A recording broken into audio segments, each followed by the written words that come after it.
প্রকাশ দুই ভাবে হয়, একটা নিজেরটা নিজে করা, আর একটা হচ্ছে আপনারটা আল্লাহ করে দেওয়া। কোনটা উত্তম? ভাই জোরে বলেন। আপনার প্রকাশটা যদি আল্লাহ করে দেয়, এর চাইতে কোনো উত্তম আছে?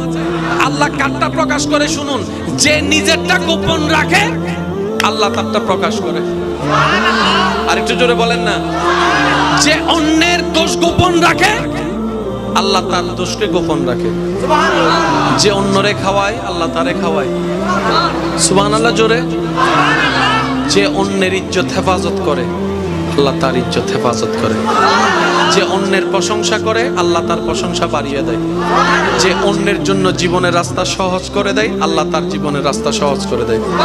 মনে রাখবেন, আপনি প্রত্যেক জনের জন্য করবেন এই নিয়তে, সে আমার কেউ নয়, সে আমার রবের বান্দা। এর চাইতে বড় পরিচয়ের দরকার নাই। সে আমার রবের বান্দা। এটা আমার বউ হোক, এটা আমার স্বামী হোক, এটা আমার ভাই হোক, এটা আমার বোন হোক। মনে রাখবেন, সইবেন যত পাইবেন তত।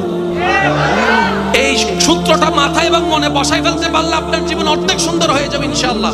সইবেন যত পাইবেন তত।